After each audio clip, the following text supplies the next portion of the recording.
Olá galera, eu sou o professor Cadu e nesse nosso encontro de hoje nós falaremos sobre duas vertentes um pouco mais avançadas das funções modulares.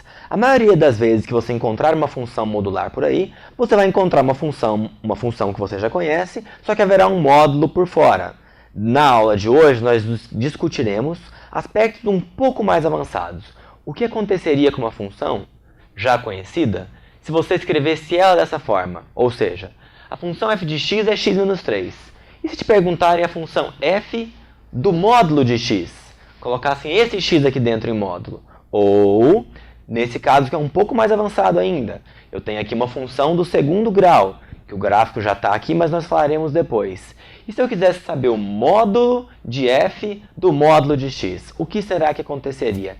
Se você tiver claro na sua cabeça o que o módulo faz com o número, é só interpretar cada um desses casos que você vai chegar na resposta correta. O que é que o módulo faz mesmo com o número? Com os positivos, nada. Com os negativos, altera o sinal e os transforma em positivos.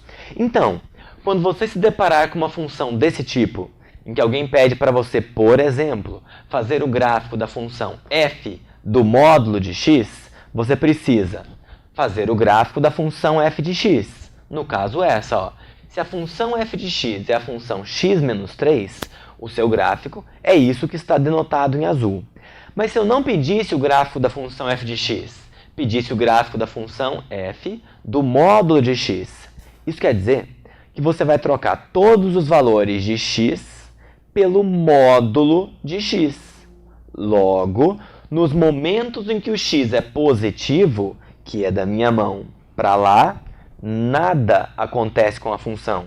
Ou seja, essa parte aqui, ó, prevalece absolutamente constante. Vou fazer várias linhas vermelhas para ficar bem claro que essa é a minha resposta. Agora, na parte que era negativa, eu deixo de interpretar como negativa e começo a interpretar como positiva. Na prática, o que vai acontecer do eixo y para a esquerda vai ter que ser uma cópia do que aconteceu do eixo y para a direita, porque você vai transformar os valores de x negativos em positivos. Numa situação mais prática, a regra geral é, quando você aplicar o módulo no x de uma função, você deve fazer a parte dessa função somente para x positivo, e na parte negativa, que é a parte de cá, você faz uma reflexão do que você já fez aqui. Ou seja, simplesmente pega esse desenho e espelha para o lado de lá. Faz exatamente isso, ó. Faz um reflexo da parte positiva para a parte negativa. Com isso você está dizendo, eu peguei todas as vezes que o x era negativo e interpretei como sendo positivo, que é o que essa função pediu. Então, se me pedissem o gráfico da função f do módulo de x, esse seria o desenho fornecido, o esboço do desenho fornecido. Indo um pouco mais além, e se eu tivesse dado uma função do segundo grau como essa, que possui como raízes o número menos 2 e o número 4, cujo esboço do gráfico está aqui, e pedisse o gráfico da função módulo de f do módulo de x. Notem que a primeira interpretação nós já fizemos no exemplo anterior. Ao aplicar o módulo aqui no x, estou pensando só nesse por enquanto, o que vai acontecer? O desenho, o esboço do desenho ao lado direito vai ser refletido para o lado esquerdo. Logo, essa parte aqui, ó, vai desaparecer e vai ser substituída exatamente pelo mesmo desenho que aconteceu aqui. Ou seja, ela sobe um pouquinho e depois cai. Ficou um pouquinho disforme aqui, ó. Deixa eu só dar uma arrumadinha. Ela faz algo parecido com isso, ó. Ela repete o desenho que já acontecia para o x positivo. Agora observem que além disso, eu estou aplicando o módulo na função como um todo.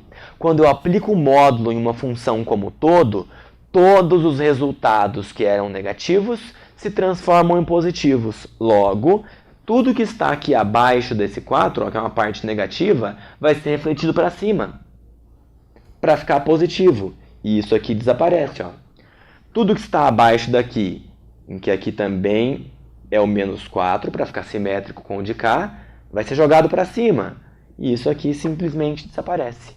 Então, se alguém pedisse para você o gráfico dessa função, esse seria o desenho. Na prática, primeiro, faça uma reflexão com o eixo y para aplicar essa alteração. Segundo, pegue tudo que estiver abaixo do eixo x e jogue para cima para aplicar essa alteração. Ok? Esses são os casos mais avançados que você pode encontrar de funções modulares por aí. Espero que tenham gostado. Tchau, tchau. Até a próxima.